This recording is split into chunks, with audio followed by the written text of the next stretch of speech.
성경 말씀 읽겠습니다. 오늘 본문은 빌립보서 2장 12절에서 18절까지의 말씀입니다. 그러므로 나의 사랑하는 자들아, 너희가 나 있을 뿐 아니라 더욱 지금 나 있을 때에도 항상 복종하여 두렵고 떨림으로 너희 구원을 이루라.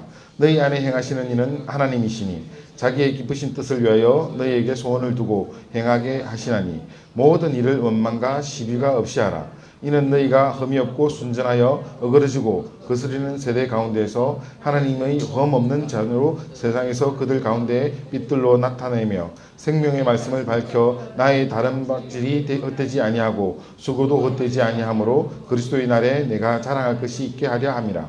만일 너희의 믿음이 저물과 섬김 위에 내가 나를 전제로 드릴지라도 나는 기쁘고 너희 무리와 함께 기뻐하리니 이와 같이 너희도 기뻐하고 나와 함께 기뻐하리라. 아멘. 오늘 이 말씀을 보면 12절에 구원을 이루라는 말이 있습니다. 이 구원을 이루라는 말은 사실 우리가 오해할 수 있는 말이었습니다. 왜냐하면 우리가 알고 있는 상식에서 구원은 하나님께서 우리에게 주시는 선물로 단번에 이루어지는 것입니다.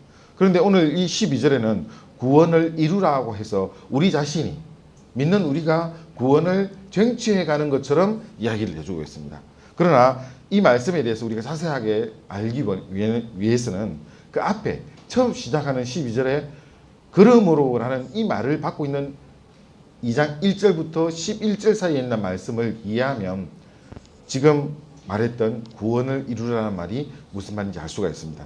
그래서 먼저 이 말씀 속에서 우리가 그러므로라는 말을 받고 있는 내용들이 무엇인지 한번 보겠습니다. 이 그러므로라는 말은 예수님께서 우리에게 주신 마음입니다. 예수 그리스도의 마음을 품으라는 말을 먼저 했었습니다. 그 예수 그리스도는 어떤 분이었습니까? 하나님이셨습니다. 그 하나님께서 우리에게 오셨는데 종의 형상을 가지고 오셨습니다. 그리고 십자가에 죽기까지 우리를 위해서 복종해 주셨습니다. 이 예수님의 마음을 품으라는 것입니다. 이것이 예수님의 비하입니다. 하나씩 낮아짐으로써 우리 속에 오시고 우리보다 더 낮아지는 모습으로 우리를 위해서 죽어주신 것입니다. 이것으로 끝난 것이 아니라 그 다음부터는 성기가 시작됩니다. 예수님께서 죽음 가운데서 부활하셨습니다. 그리고 지금은 하늘에 오르셔서 하나님 우편에 앉아 계십니다. 바로 이것이 성귀입니다. 하나님의 원래 신분으로 돌아갔습니다. 그 하나님의 원래 신분은 어떤 상태인가 하면 이 온 세상 만물이 그의 발 아래에 있는 것입니다. 그리고 온 세상 만물이 주를 찬양하는 것입니다. 이것이 바로 주님의 신분입니다. 이것으로 돌아가 있는 그 상황에서 12절에 그러므로 구체적으로 너희는 구원을 이루어 가라는 것입니다. 이 예수님께서 우리에게 오시고 부활하시고 성천하신 그 모든 과정을 우리는 따라가라는 말에 구원을 이루라는 말로 나왔던 것입니다. 그래서 우리가 이 구원을 이루기 위해서 우리가 뭔가 노력을 해가지고 천국으로 간다고 생각할 수는 없습니다. 하나님께서 이미 이루신 예수님께서 이미 우리 가운데 오셔서 우리의 삶을 살아나게 하신 그 걸음을 따라가라는 이 말에서의 구원입니다. 사랑하는 성도 여러분, 우리는 이것을 어떻게 따라가겠습니까? 우리의 걸음으로 따라가는 것은 사실 굉장히 어렵습니다. 왜냐하면 예수님을 우리가 어떻게 닮을 수 있을까요? 실제는 불가능합니다. 우리는 예수님처럼 그런 마음을 품으려고 아무리 노력해도 사실은 우리에게는 깊은 한계가 있습니다. 예수님처럼 될 수가 없습니다. 그래서 우리는 포기할 것인가? 아닙니다. 우리는 끊임없이 불가능한 그것에 도전해 가야 됩니다. 이것이 바로 구원을 이루어가는 과정입니다. 내 아에게서 아직 미치지 못한 그 예수님의 단계까지 우리는 끊임없이 가야 되는 것입니다. 이것이 성도의 삶입니다. 그렇기 때문에 이 구원을 이루라는 이 말은 예수님의 마음을 품고 예수님의 성경을 닮아서 모든 이름 위에 뛰어나신 그 이름이신 예수님 앞에서 매일매일 복종하며 살아가는 것, 이것이 바로 우리가 구원을 이루어가는 것입니다. 여기 우리가 한 가지 생각할 것이 있습니다. 구원을 이루기 위해서 우리가 어떤 노력을 할 것인가? 우리는 어떤 노력도 우리에게는 사실 불가능합니다. 이미 우리가 잘 알고 있다시피 구원은 하나님께서 우리에게 주시는 선물로 우리가 이미 받아 누리고 있습니다. 그걸 가지고 우리가 또 따로 뭔가 구원을 이루기 위해서 내가 무엇을 해야 된다, 이런 것은 사실은 없습니다. 구원은 우리에게 취사 선택의 문제가 아닙니다. 그냥 주어진 것입니다. 그냥 우리가 이미 받고 끝이 났습니다. 그래서 여기서 구원을 이루라는 말은 12절에 나타났던 이 구원을 이루라는 말은 그냥 우리가 단순히 알고 있는 그 구원의 삶이 아니라 예수님의 보혈로 구속받은 우리, 구원받은 우리가 예수님의 삶을 따라서 순종의 삶을 살아가기 위한 것으로서의 구원입니다. 이것이 바로 다른 말로 한다면 바로 청지기의 삶입니다. 청지기의 삶을 살아가는 것이 구원을 이루어간다는 것입니다. 그렇기 때문에 구속받은 우리는 예수님을 닮아가는 청지기의 삶을 살아가야 됩니다. 어떻게 우리는 이 청지기의 삶을 살아갈 수 있겠습니까? 사실 우리는 청지기의 삶을 산다는 것은 굉장히 우리 스스로의 노력으로는 불가능한 일입니다. 여기에 오늘 우리가 읽었던 말씀에 하나님께서 우리에게 엄청난 혜택을 주시면서 청지기의 삶을 살아갈 수 있는 방법을 만들어 주셨습니다. 그것이 뭔가 하면 바로 13절에 있는 말씀입니다. 너희 안에 행하시는 이라는 말입니다. 하나님께서 우리 가운데서 행하십니다. 주님께서 우리 가운데 어떻게 행하시는가 하면 우리의 삶 속에서 직접 주님께서 소망을 두시고 우리 가운데 행하신다는 것입니다. 이것을 통하여서 우리는 비로소 청지기의 삶을 살아갈 수가 있습니다. 그렇기 때문에 사랑하는 성도 여러분, 저와 여러분이 예수님을 닮아가기 위해서 무진장 애를 쓰지만 안 되는 이 부분에 바로 그 순간에 주님께서 우리 가운데 함께 하시면서 우리 마음속에 소망을 두시고 우리가 주님을 닮아갈 수 있도록 주님께서 친히 우리에게 와서 우리를 이끌어 가시는 것입니다. 이것이 바로 너희 안에 행하시는 이 하나님이십니다. 그래서 우리는 정말 아무것도 아니고 감히 닮아갈 수 없는 그분을 주님께서 우리 가운데 행하시기 때문에 비로소 우리가 닮을 수가 있는 것입니다. 그렇기 때문에 우리는 또 한 가지 명심해야 될 것이 있습니다. 구원받은 그리스도인이십니까? 그러면 우리의 삶의 모든 부분에서 우리는 사실 아바타가 되어야 됩니다. 누구예요? 하나님의 아바타가 되어야 되는 겁니다. 하나님께서 행하시는 그 일에 주님께서 조정하시는 대로 우리가 살아갈 수 있어야 되는 겁니다. 그것이 그리스도인입니다. 주님을 닮은 그리스도인입니다. 방금 저기처럼 이렇게 로봇 춤추는 것이 아닙니다. 정말로 할 수 있는 것은 예수님을 닮아야 되는 것입니다. 주님께서 우리 가운데 행하시는 그 일에 순종하며 따라가는 것, 이것이 바로 청지기의 삶입니다. 이 말을 바울은 구원을 이루라고 표현한 것입니다. 사랑하는 성도 여러분, 그래서 우리는 구원을 이루어 가야 됩니다. 이 구원을 이루어 간다는 것은 우리가 살아가는 이 삶 속에서 매일 매 순간 그리스도인으로서 살아가기 위해서 치열하게 싸워가는 겁니다. 아마 우리는 모두가 그런 고백을 할 겁니다. 오늘 한순간 내가 이기고 오늘 한순간 내가 지는 그 삶을 우리는 살아갑니다. 대다수는 우리는 지죠. 지는 것이 훨씬 많습니다. 하지만 여기에 우리가 정말 명심해야 될 것이 있는데, 내 안에서 행하시는 이가 내가 지고 있는 그 순간에도 나를 위해서 일하고 있습니다. 하나님께서 이렇게 내 속에서 나를 이기게 하십니다. 내가 지고 있는 것이지 하나님이 진 것이 아닙니다. 내가 나태해서 내가 쓰러져 있는 것이지 하나님은 나를 위해서 여전히 계속 행하시고 계신 것입니다. 그렇기 때문에 여러분의 삶에 대해서 걱정하지 마십시오. 하나님께서 여러분 가운데 행하십니다. 여러분 가운데 소망을 주시고 주님께서 친히 일하십니다. 이것이 주께서 우리에게 주신 놀라운 특권입니다. 왜 주님께서 그렇게 하실까요? 우리에게 자기의 기쁘신 뜻을 품어주신 것입니다. 여러분 한번 상상해 보십시오. 이 만왕의 왕이시고 만유해 주시고 이 온 우주를 만드신 그분 하나님께서 나를 향하여서 기쁘신 뜻을 품으신 것입니다. 나를 향하여서 하나님의 뜻을 품고 지명하신 것입니다. 그리고 내 속에 행하시는 것입니다. 오늘 우리가 읽었던 말씀은 그것입니다. 그래서 만약 하나님께서 내 안에서 기쁘신 일을 행하신다면 나는 어떻게 그것에 대해서 반응하겠습니까? 여기에 우리가 반응할 수 있는 방법은 딱 한 가지입니다. 하나님은 그 행하심 앞에서 그리스도가 있습니다. 그 그리스도는 우리를 위해서 피 흘려주시고 우리를 구원하신 분입니다. 그리고 우리는 바로 그 뒤에서 그리스도인으로 살아가고 있습니다. 하나님께서 행하셨고 예수님께서 피 흘려주셨습니다. 그리고 나는 그 앞에서 구원받은 사람으로 삽니다. 이 단계로 우리는 살아가고 있습니다. 여기서 마지막 그리스도인 우리는 무엇을 행해야 되겠습니까? 하나님께서 뜻을 품고 우리를 향하여서 기쁘신 뜻을 우리를 향해서 품으신 그것을 우리는 행하여야 되는 겁니다. 여기서 하나님과 우리가 합작하는 주의 일이 일어납니다. 여러분, 하나님께서 주의 일을 행하시는데 반드시 그리스도인과 협력한다는 사실 아십니까? 반드시 협력하십니다.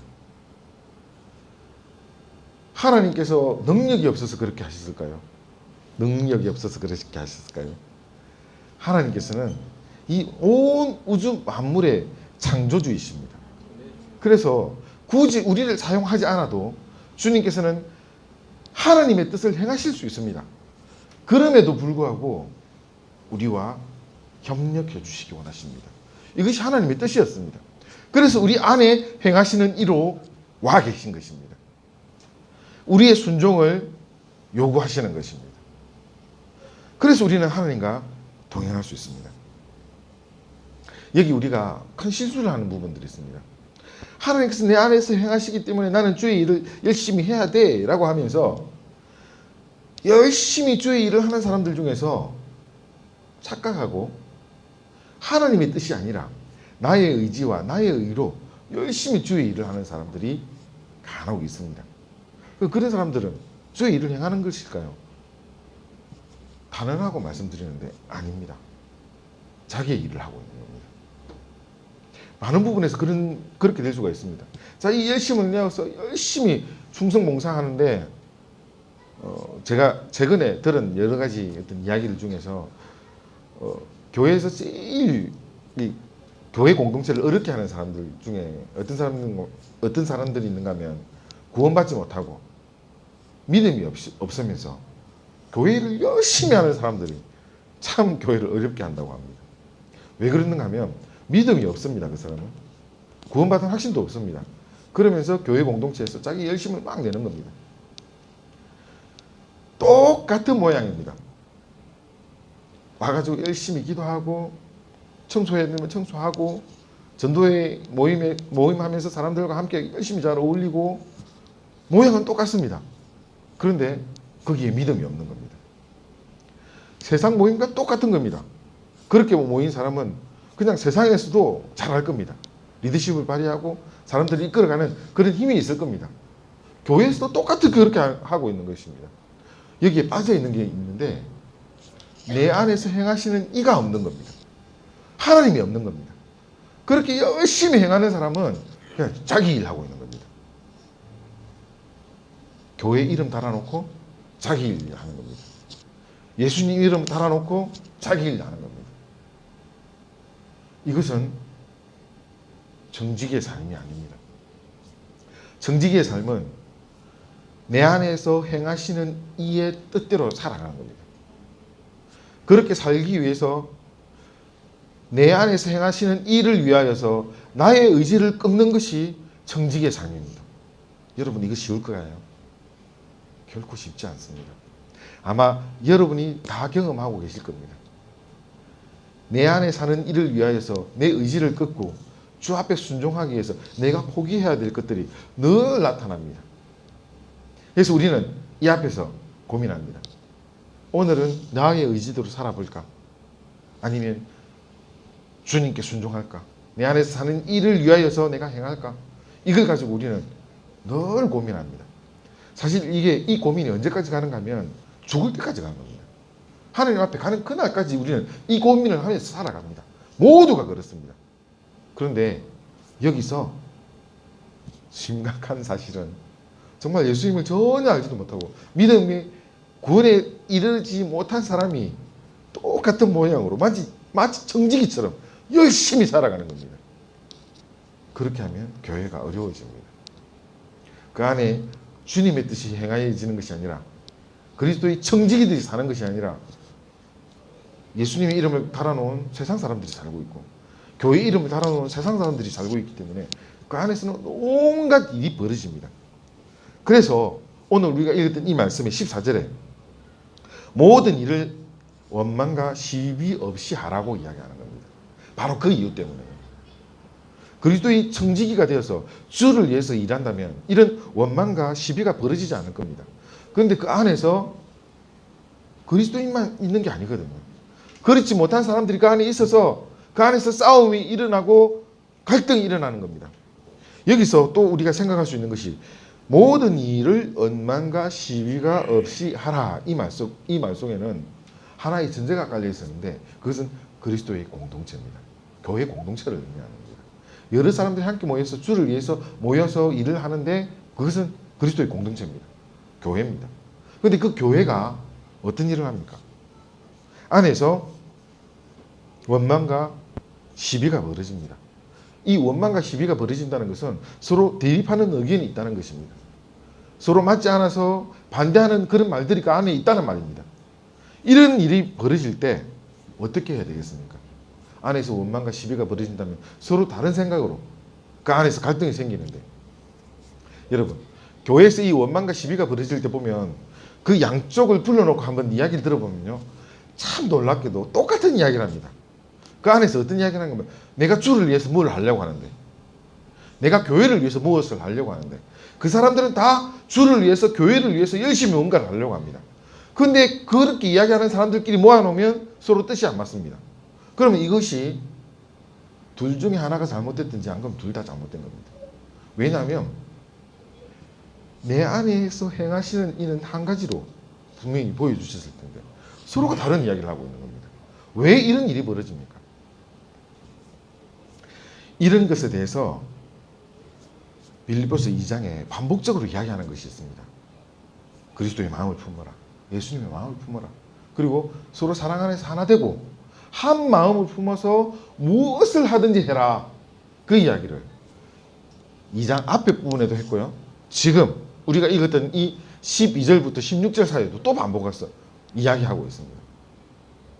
그렇기 때문에 성도가 주 안에서 어떻게 행할 것인가, 청지기로서 어떻게 살아가야 될 것인가, 굉장히 간단한 공식이 나옵니다. 예수님의 마음을 품고 서로 사랑하면서 한 마음으로 행하는 것입니다. 딱 이 공식입니다. 그래서 사랑하는 성도 여러분, 우리 안에 교회에서 무엇을 행할 것입니까? 할 일이 있다면 먼저 우리가 예수님의 마음을 품어야 됩니다. 그러고 난 후에 일을 해야 됩니다. 그 다음 또 두 번째 단계는 우리가 서로 사랑하는 마음을 가지고 일을 해야 됩니다. 혹시 사랑하는 마음 없이 뭔가를 하게 된다면 여러분 전 또 엉뚱한 이야기를 여러분이 하고 싶은데요. 거기서 멈추십시오. 안 해야 됩니다. 그 다음에 예수님의 마음을 품고 서로 사랑하는 상태에서 한 마음으로 같이 가야 됩니다. 이게 교회 공동체입니다. 한 마음으로 같이 가지 못한다면 그때 멈춰야 됩니다. 억지로 끌고 나가려고 해서 안에서 갈등이 생긴다면 그것은 아니하면 못합니다. 그래서 이 세 가지 단계를 하지 못한다면 멈춰야 됩니다. 함께 예수님의 마음을 품고 서로 사랑하면서 한 마음으로 행하는 것, 이것이 바로 주의 일을 하는 방법입니다. 지금 여기서 청지기가 어떻게 살 것인가, 이 세 가지를 제대로 해나간다면 청지기의 삶이 되는 것이고, 그리고 그 교회 공동체는 청지기적인 교회가 될 수 있습니다. 그러면 여기서 이제 바울이 너희 구원을 이루라 하는 이 말에 진짜 이유가 15절에 나타납니다. 15절에 이렇게 이야기합니다. 첫 번째 이유가 나타나는데요.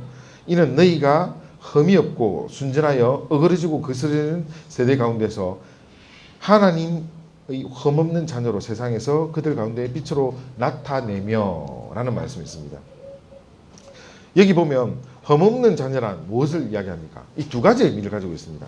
하나는 죄인된 우리가 흠없고 순전한 사람으로 살아갈 수 있을까? 이 부분에서 우리는 생각해야 됩니다. 우리는 죄인된 사람입니다. 그래서 죄인된 우리가 어떻게 흠없고 순전한 사람으로 살아갈 수 있겠습니까?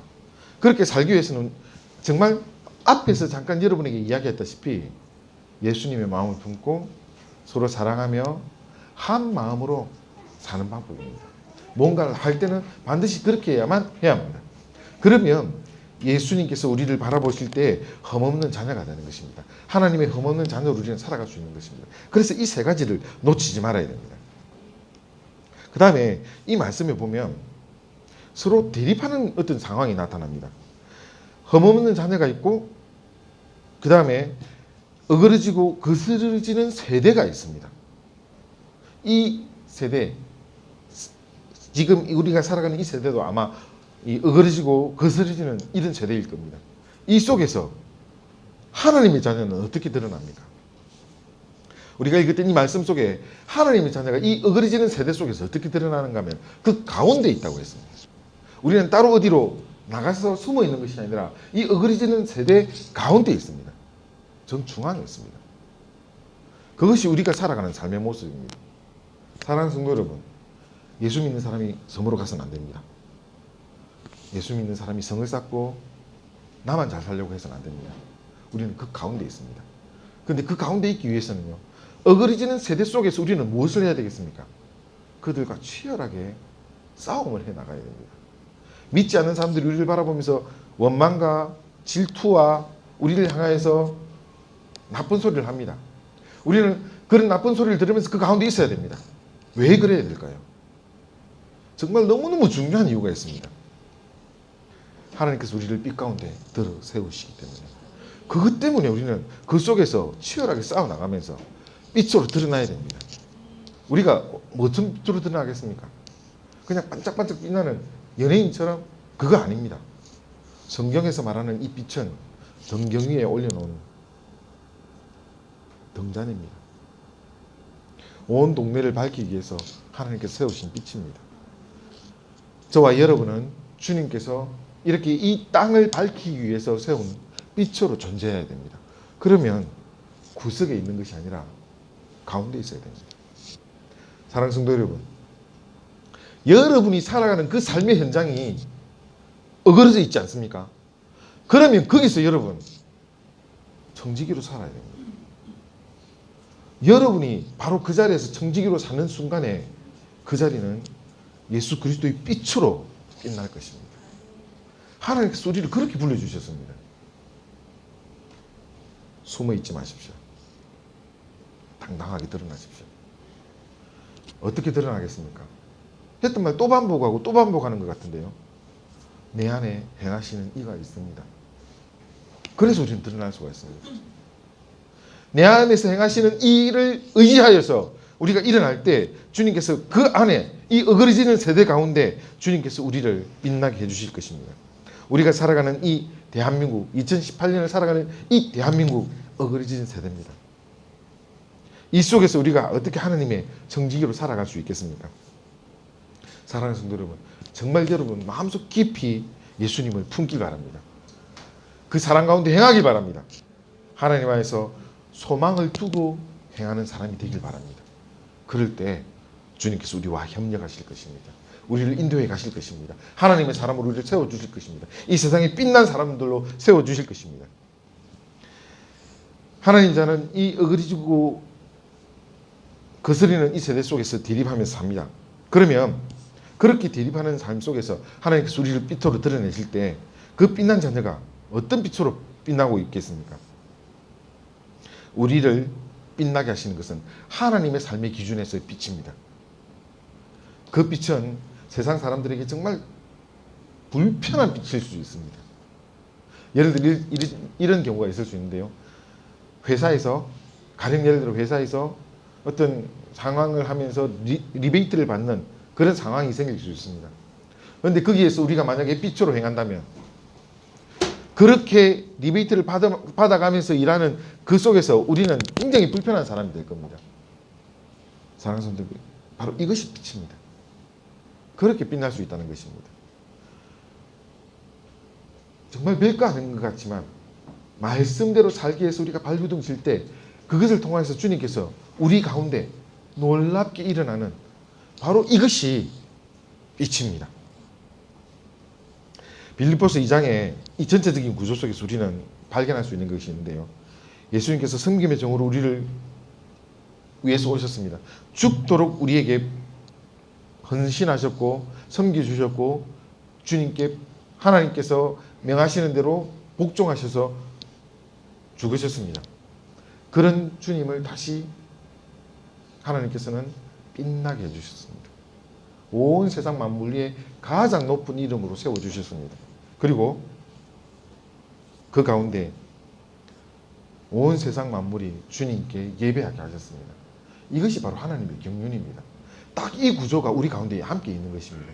사랑하는 성도 여러분, 우리가 주님께 헌신하여서 정직의 삶을 살아가고 있을 때 주님께서 우리를 빛나게 하십니다. 내가 스스로 빛나기 위해서 막 노력하는 것이 아니라 하나님께서 우리를 빛나게 하시는 것입니다. 주님께서 우리를 들어 올리시는 것입니다. 그 삶 가운데 우리는 자연스럽게 빛날 수 있을 것입니다. 사랑하는 성도 여러분, 여러분이 하나님의 자녀입니까? 그렇다면 지금 여러분은 어그러지고 거스러지는 세대 속에서 살아가고 있습니다. 우리가 무엇을 해야 되겠습니까? 딱 우리가 행할 수 있는 것은 이거 한 가지밖에 없습니다. 예수님의 마음을 품읍시다. 서로 사랑합시다. 한 마음을 품고 주를 위해서 행합시다. 이것 지고 살아가야 됩니다. 그러면 하나님께서 우리와 협력하실 것입니다. 우리 마음속에, 우리 속에 소망을 두시고 주님께서 행하실 것입니다. 거기에 우리는 협력하면서 하나님과 동력하면서 살아갈 수 있습니다. 이것이 우리에게 주어진 하나님의 소망입니다. 하나님의 자녀라면 하나님의 자녀답게 살아갑시다. 기도하겠습니다.